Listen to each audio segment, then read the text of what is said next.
رحمت یہ پھر چھا گیا، کیسے تجھ سے کروں سامنا، گر رہا ہوں ذرا تھامنا۔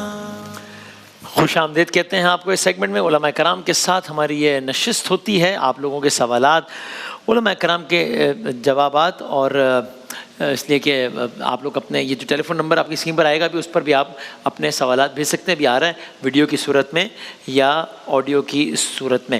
چلیں پہلا سوال دکھائیے گا۔ جناب مولانا کمل مہدوی صاحب، مفتی عامر صاحب، مفتی سہیل صاحب، مفتی نیازی صاحب موجود ہیں۔ بسم اللہ، دکھائیے گا پہلا سوال۔ میرا یہ سوال ہے کہ جب بھی کوئی عمرے پہ جاتا ہے نا، ہاں تو میرا بہت دل برا ہوتا ہے کہ اس کی جگہ میں کیوں نہیں جا رہی۔ میں 2 سالوں سے جا رہی تھی، تو اب حالات ایسے نہیں ہیں کہ میں جا سکوں، تو میں دعا تو بہت کرتی ہوں اللہ تعالیٰ سے، لیکن جب بھی میں کسی کا سنتی ہوں نا کہ وہ عمرے پہ جا رہے ہیں، تو مجھے جیلسی فیل ہوتی ہے۔ تو میں نے یہ پوچھنا تھا کہ یہ کیا میں گناہ کر رہی ہوں؟ مولانا صاحب بتائیے گا۔ ظاہر ہے تو بلا تفریق مسلک، یہ تو ظاہر ہے ہر مسلمان کی خواہش ہے کہ آپ بیت اللہ دیکھے اور مدینہ منورہ بعد از خدا بزرگ وہی، اور ظاہر عمرہ تو پھر بات ہی ختم ہو گئی۔ مطلب جی خاک مجھ میں کمال رکھا ہے، مصطفیٰ نے سنبھال رکھا ہے۔ واہ واہ، میرے عیبوں میں ڈال کر پردہ مجھ کو اچھوں میں ڈال رکھا ہے۔ صحیح۔ تو اللہ سبحانہ و تعالیٰ سب کو نصیب فرمائے بیت اللہ شریف کی زیارت اور روضہ رسول صلی اللہ علیہ وسلم کی زیارت، اہل بیت علیہ السلام کی زیارت۔ یہ جو انہوں نے فرمایا، تو اس میں کاش یہ جذبہ ہو جائے، اور شاید انشاءاللہ یہی ہوگا، ان کے کہنے میں شاید ایسی بات ہو گئی ہوگی کہ مجھے بڑا برا لگتا ہے کہ اس کی جگہ میں چلی جاؤں، وہ بھی جائے اور ہم بھی جائیں۔ تو اللہ سبحانہ و تعالیٰ کے یہاں کوئی کمی تو ہے نہیں نا۔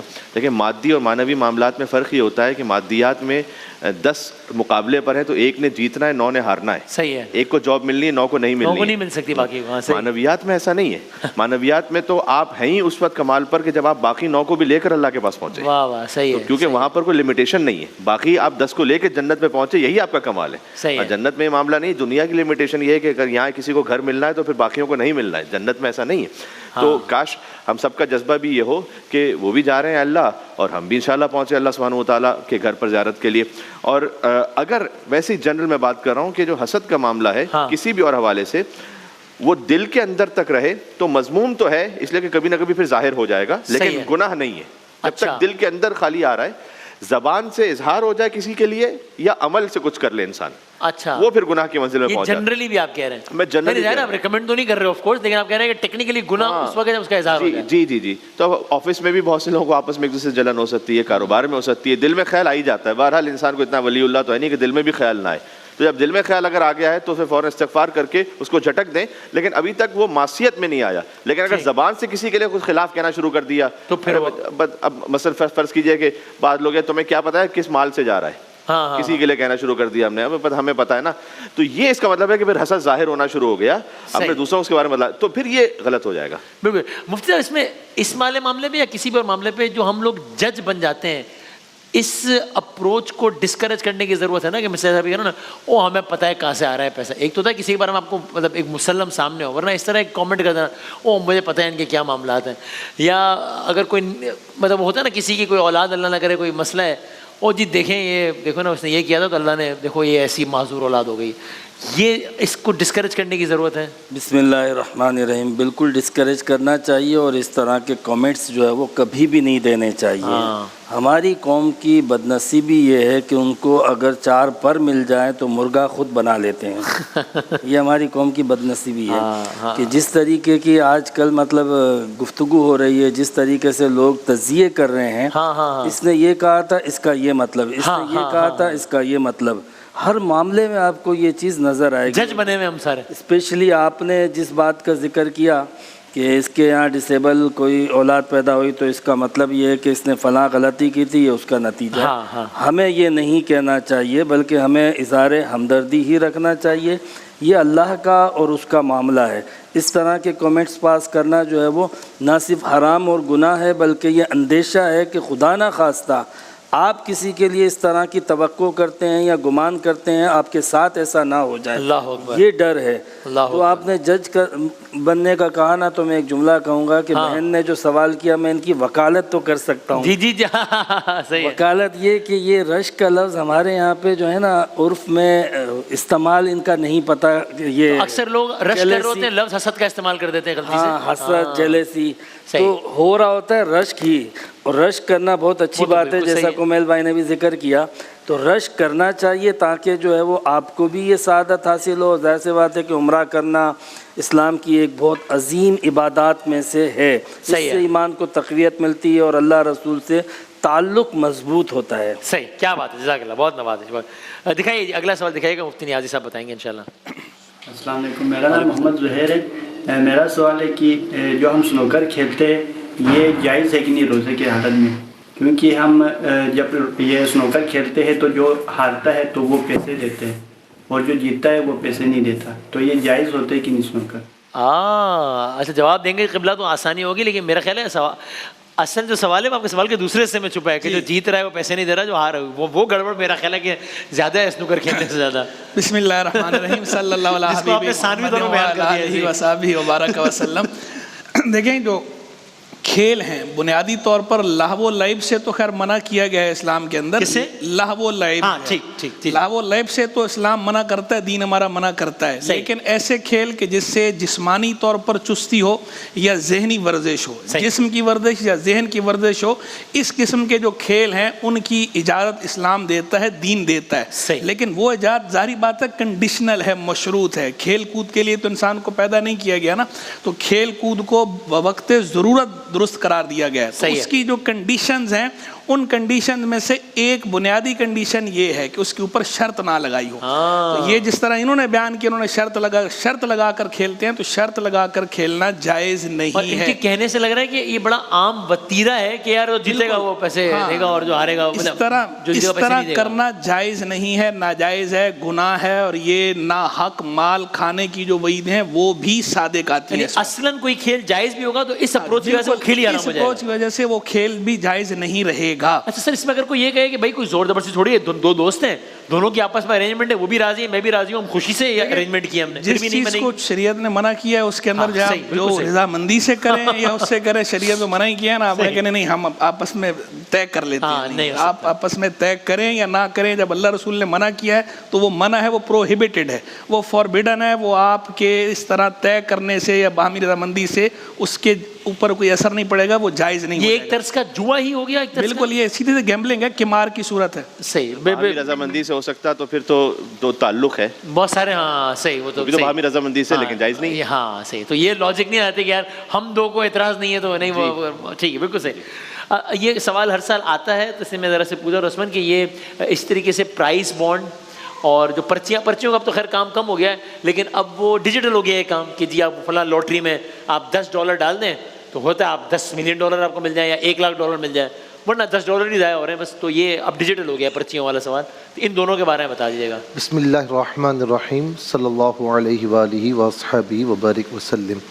جہاں تک پرائز بانڈ کی بات ہے تو اس میں علماء نے بہرحال اختلاف کیا ہے کہ یہ جائز ہے یا نہیں ہے، لیکن یعنی تقریباً علماء کے نزدیک یہ جائز ہے۔ اس کی وجہ یہ ہے کہ اس میں قمار کی یعنی جوئے کی یا سٹے کی کوئی شکل نہیں ہوتی، آپ کا انعام نکل آئے ٹھیک ہے، ورنہ جو ہے وہ آپ کے پیسے محفوظ ہے، اصلی رقم جی ہاں پڑے ہوئے ہوتے ہیں، اور یہاں تک کہ اگر آپ دکاندار کو بھی دیں تو وہ بھی لے لیتا ہے، اگر بونڈ وغیرہ تو لے لیتا ہے، تو یہ بالکل جائز ہے، اس کی انعامی رقم بھی بالکل جائز ہے۔ لیکن جو آخری دنوں میں پرچیاں کھلتی ہیں نا، اب تو خیر سختیاں ہو گئی ہیں، لیکن اگر وہ ڈیجیٹل انداز میں بھی کھلتی ہے تو وہ درست نہیں ہے، وہ والا ٹھیک ہے۔ ایک اور سوال کا بھی ذرا چلے گا مفتی صاحب، کیونکہ میں چاہتا ہوں اس سوال پہ یہ وہ سوال ہے ہم چلا رہے ہیں، اس پہ مجھے بتا رہے ہیں کہ بہت سوالات ہیں، تو میں چاہتا ہوں اس لیے آپ چاروں اس پہ کامنٹ کر دیجیے، تھوڑا پیش آنے والا مسئلہ ہے، دکھائیے گا، سنائیے گا۔ ایک سوال آپ سے پوچھنا ہے کہ یہ جو ہمارے ملک کا نظام تعلیم ہے، یہ ان کے جو ایگزامز ہیں یہ ہمیشہ رمضان ہی میں کیوں رکھے جاتے ہیں؟ تو اس کے بارے میں مجھے یہ پوچھ کے بتائیں کہ یہ کیوں اس طرح سے ہے، تو کیا یہ نظام چینج نہیں ہو سکتا؟ شرع کی روح سے اس کی کیا صورتحال بنتی ہے؟ یعنی اب میں نہیں کہہ رہا کہ جائز مسئلہ ہے، نہیں وہ تو آپ لوگ بتائیں گے، لیکن یہ سوالات آئے بہت زیادہ ہیں، اس لیے میں نے کہا اس کو ایڈریس کر لیں. بہت اسٹوڈنٹس نے سوالات بھیجے. مسئلہ یہ کہ ہم نے تو نہیں رکھے نا، ہم نے تو نہیں رکھے. ہاں صحیح بات جی، لیکن یہ آپ مشورہ دیں گے کہ احتیاط برتنی چاہیے. اصل میں میرے خود بچوں کے ایگزامز ہو رہے ہیں اور وہ کافی پریشانی میں آ جاتے ہیں، ان کی اور مصروفیات، تو بچے بہت تنگ ہو جاتے ہیں، پھر والدین اس سے زیادہ تنگ ہو جاتے ہیں. روزے بھی رکھوانے ہیں، یہ بھی ہے نا، اور روزے میں ویسے بھی محنت کہاں ہوتی ہے بچوں سے. تو میں یہ عرض کروں گا ارباب اقتدار سے کہ وہ اس پر غور فرمائیں.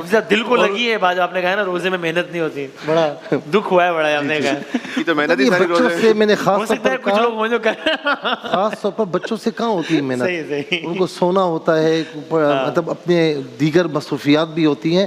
تو میں صرف یہ گزارش کر سکتا ہوں ارباب اقتدار سے کہ وہ اس پر غور فرمائیں اور ماہ رمضان میں ایگزام سے یا امتحانات سے گریز کیا جائے. اس پر اگر آپ بھی کمنٹ کرنا چاہیں اور ایک ایڈ کر دیں. واقعاً سوال آیا کہ جی وہ نقل کرنا، یہ تو ہمیں پتہ ہے کہ اچھی بات نہیں ہے، لیکن کیا شریعت کی روح سے حرام بھی ہے؟ جی حرام بھی ہے، اس لیے کہ آپ دوسرے کا حق کھا رہے ہیں.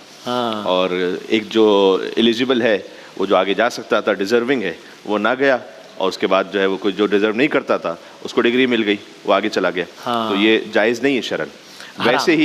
ویسے ہی اس وقت جو فقہائے کرام ہیں، جو اہل تشیع میں عالمی طور پر جن کی تقلید ہو رہی ہے اور جن کو فالو کیا جا رہا ہے، ان سب کا فتویٰ یہی ہے، تمام گورنمنٹ کے رولز کو آپ کو فالو کرنا واجب ہے. اچھا، سوائے اس کے کہ کسی ایسی جگہ پر آپ ہیں کہ جہاں پر جو گورنمنٹ کا لا ہے وہ شریعت کے معاملے سے ٹکرا رہا ہے، بس، ورنہ نہیں. ہاں تو شریعت سگنل توڑنا تو کوئی نہیں ہے نا، شریعت کے معاملے سے نہیں ٹکرا رہا، تو سگنل کی پاسداری شرعن حرام ہے، فقہی طور پہ واجب ہو گئی، فقہی طور پر حرام ہے، شرعن حرام ہے سگنل توڑنا. اچھا جی. اور یہ میں آپ کو پوچھ کے بتا رہا ہوں. البتہ صرف چاہے وہ جو حاکم ہے وہ مسلمان حکومت ہو تو یا کوئی تشخیص اس کی دلیل انہوں نے دی کہ جب آپ کو ویزا ملتا ہے تو اس پر آپ یہ عہد کرتے ہیں کہ میں لا ابائڈنگ رہوں گا، جب وہاں پہنچوں گا تو آپ ایک عہد کر رہے ہیں، اس عہد کو توڑ رہے ہیں وہاں جا کر، تو یہ شرعن جائز نہیں ہے. تو ایک قانونی سٹیزن ہونا شرعی لحاظ سے بھی کم از کم باقی مفتی صاحب بتائیں گے، شرعی لحاظ سے بھی اس پر عمل کرنا واجب ہے. سوائے اس کے کہ ایک صاحب نے مجھ سے پوچھا، میں نے کہا یہ تو ایک استثناء بن جائے گا کہ قبلہ صاحب ہم تو شریعت کے حکم کی پابندی پہ رات کو 12 بجے سگنل پہ کھڑے میں، لیکن ڈر یہی ہے کہ کوئی آ جائے گا بیچارہ. یہ مسئلہ واقعی کراچی میں پیش آنے والا مسئلہ ہے، سچی بات ہے. جی اور وہ کہے گا کہ جناب جو کچھ ہے موبائل دے دو بھائی، مہربانی. تو ایسی صورت میں جان مال کو بچانے کے لیے کوئی کر رہا ہے الگ بات ہے، صحیح، لیکن عام حالات میں واجب ہے. تو ایک تو بات یہ ہو گئی. اس میں اگر آپ کی کوئی اوپینین ہے، یعنی روزے کے بارے میں تو جب اللہ سبحانہ وتعالیٰ نے آیت میں یرید اللہ بالکل یسر ولا یرید بالکل عسر، یہ روزے کے لیے سلسلے میں نا کہ اللہ آسانی چاہتا مشکل نہیں چاہتا، تو ہمیں بھی آسانی دینی چاہیے. یہ مجھے ایک اسکول سے وابستہ ایک شخص نے بتایا تھا کہ مینجمنٹ بھی تھوڑا اپنے آپ کو ریلیکس کرنے کے لیے یہ کرتی ہیں کہ وہ بچوں کے ایگزام رکھ دیتی ہیں تاکہ ٹیچرس کو نہ پڑھانا پڑے، تاکہ ٹیچرس کے لیے آسانی ہو جائے. تو جہاں اوائڈیبل ہو وہاں اوائڈ کرنا چاہیے نا. ٹیچرس بھی بسط احترام، ان کے لیے بھی ظاہر بڑی خدمات ہیں ان کی، اور ان کے لیے بھی بڑا سخت ہو جاتا ہے. لیکن میں کہہ رہا ہوں کہ مینجمنٹ کی اپنی آسانی کے لیے اگر کوئی ایسی بات ہے یا ٹیچرس کی آسانی کے لیے، تو ہمیں بچوں پہ اس طرح سے نہیں ڈال دینا چاہیے کہ بچوں کے والدین پریشان ہو جائیں. بالکل. آپ بھی اس پہ کوئی کامنٹ کرنا چاہیں؟ اور یہ جو ایک بات نکلی اس پہ آپ بھی بتائیے گا کہ کیا سرکار کے بنائے ہوئے قوانین، یا میں یہ کہوں کہ بھائی سرکار یہ جو ایک کانٹریکٹ، اگر ایک دلیل سامنے جائے کہ بھائی ایک شہری کا اور حکومت کا ایک کانٹریکٹ ہوتا ہے جس کے تحت حکومت نے کچھ چیزیں دینی ہوتی ہیں اور شہری نے کچھ پاسداری کرنی ہوتی ہے، جب حکومت ہی پورا نہیں کر رہی تو میں بھی کیوں کروں؟ یعنی یہ دلیل نہیں چلے گی یہاں، تو یہ دلیل نہیں چلے گی نا جو آپ نے بتایا، نہیں چلے گی نا. صحیح، ٹھیک. جی بالکل، میں ان ساری باتوں سے اتفاق کرتا ہوں. اور اس کی وجہ یہ ہمارا بھی اتفاق ہے. اچھا اس پہ اوکے ٹھیک. اس کی وجہ یہ ہے کہ یہ اجتماعی مفادات کے لیے قانون بنائے جاتے ہیں. صحیح ہے. جتنے بھی ریاست کے قوانین ہوتے ہیں نا، اس میں اجتماعی مفاد ہوتا ہے. آپ دیکھ لیں کوئی بھی قانون کو توڑتے ہیں، اس سے دوسروں کے جو مفادات ہیں وہ شدید متاثر ہوتے ہیں. آپ سگنل توڑتے ہیں، آپ کہیں پر لائن سے آگے بڑھ جاتے ہیں، کہیں پر آپ جو ہے وہ نقل کر کے آگے بڑھتے ہیں، تو دوسرے کی حق تلفی اور دوسرے کا نقصان موجود ہوتا ہے. اور یہاں پہ شریعت جو ہے وہ اسلام اس طرح کے کسی بھی امر کی اجازت نہیں دیتی جس سے کسی فرد کے فائدے کے لیے اجتماعی نقصان جو ہے وہ لازم آئے، تو اس کی اجازت نہیں دیتی. صحیح ہے. باقی جہاں تک ایگزام کے حوالے سے بات آپ نے ذکر کی، بات ریکمنڈڈ تو یہی ہے کہ تھوڑا سا خیال کرنا بھی چاہیے. لیکن بات یہ ہے کہ یہ ضرور دیکھا جائے کہ رمضان امتحان میں آ رہا ہے یا امتحان اگر وہ یہ امتحان والا ٹائم آ گیا اس میں رمضان پڑ گئے تو کیونکہ رمضان مختلف مہینوں میں آتا رہتا ہے اور کبھی سردیوں میں آتا ہے, کبھی گرمیوں میں آتا ہے, جنوری میں آتا ہے, فروری میں آتا ہے. امتحان اپنی جگہ پہ فکس ہے, بات ٹھیک ہے. تو اس چیز کو بھی پیش نظر ضرور رکھنا چاہیے.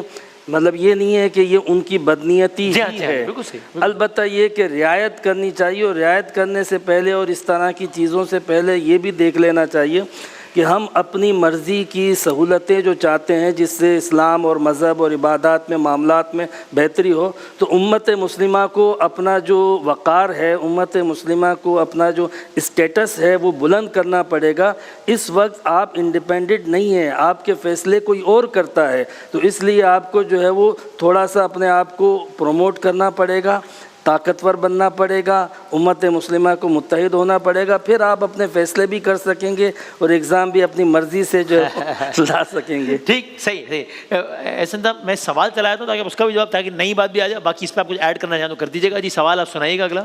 مجھے یہ پوچھنا تھا کہ آرٹیفیشل رنگ جو ہوتی ہے اس کے پہننے سے نماز ہو جاتی ہے یا نہیں ہوتی؟ صحیح جناب. جی پہلے تو میں تھوڑا سا اس پہ کامنٹ کرتا ہوں. ساری باتیں تو حضرات علماء نے فرما دیں, بس ایک بات یہ کہ یہ ہماری ایک یہ جو نیچر بن گئی ہے نا ایز اے نیشن, کہ ہم ہر چیز میں پہلے جو ہے وہ نیگیٹو اپروچ رکھتے ہیں. پہلے ہم منفی سوچتے ہیں اور یہ بدگمانی کرتے ہیں کہ اگلے کی اس کے اندر کوئی منفی نیت ہی ہوگی. تو یہ بھی قابل اصلاح ہے, ہر چیز میں اس طرح نہیں سوچنا چاہیے. یعنی جو واقعی جب آپ کے پاس کوئی پروف ہے, کوئی ایویڈنس ہے, واقعی ثابت ہو جائے قرائن سے, شواہد سے, پھر بات الگ ہے.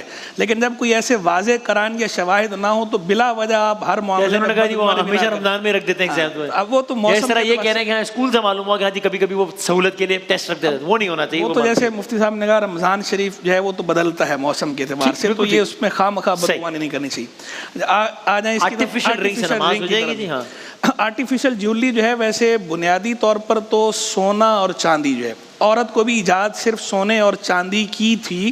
سونے اور چاندی کے علاوہ بقیہ دھاتیں عورت کو بھی ممنوع تھیں. لیکن اب چونکہ ہمارے زمانے میں اس میں ہو گیا عموم بلوہ آرٹیفیشل جیولری کے اندر, تو اس لیے آرٹیفیشل جیولری میں اب بہت سے علماء جو ہے موجودہ زمانے کے وہ عموم بلوہ کی بنیاد پہ اس کی اجازت دیتے ہیں کہ امیٹیشن اس کی اجازت ہے, خاتون پہنتی ہے, بہتر ہے نماز کے دوران اتار دیں, لیکن اگر نماز اس کے ساتھ پڑھ لیتی ہیں خاتون تو نماز بھی ہو جاتی ہے اور ان کا اس طرح کرنا بھی جائز ہے. اکثریت کا موقف ابھی یہی ہے. کچھ ایسے دلائل ہوتے ہیں شریعت کے, ایک ہوتے ہیں دلائل مطلقہ, کتاب و سنت, کتاب اللہ, سنت رسول اللہ, اجماع امت, قیاس مجتہد, اور کچھ کہلاتے ہیں دلائل مقیدہ, کنڈیشنل ہوتی ہیں, ان کی بنیاد پہ فتویٰ تبدیل ہوتا ہے.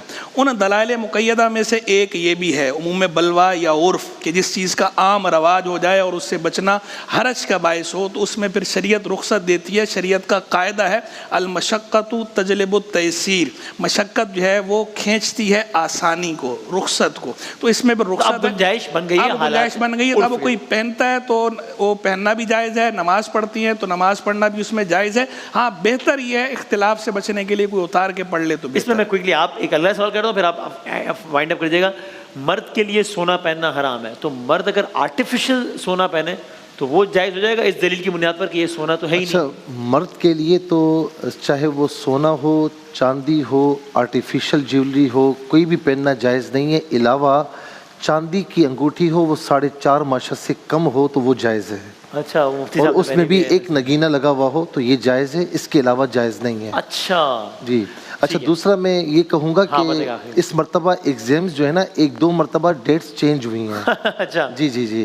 تو اگر کوئی سہولت کے لیے اس طرح کرتا ہے تو اسلام انفرادی سہولت کی بات نہیں کرتا, وہ اجتماعی سہولت کی بات کرتا ہے.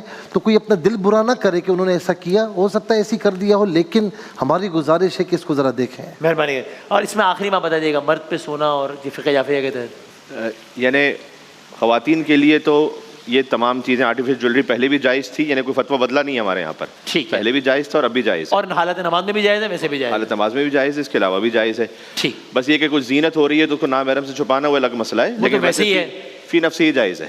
اور مردوں کے لیے سونا حرام ہے, مطلب نیند والا نہیں, گولڈ والا, کیونکہ آپ کی شکل سے مجھے تھوڑا رمضان میں لگتا ہے واقعی سونا حرام ہو, لیکن گولڈ والا سونا حرام, اللہ معاف کرے, سونا تو افضل ہے. ماشاءاللہ ماشاءاللہ. اور لیکن مرد اگر کوئی آرٹیفیشل سونا پہنے تو, لیکن چاندی اور یہ آرٹیفیشل وہ جائز ہے.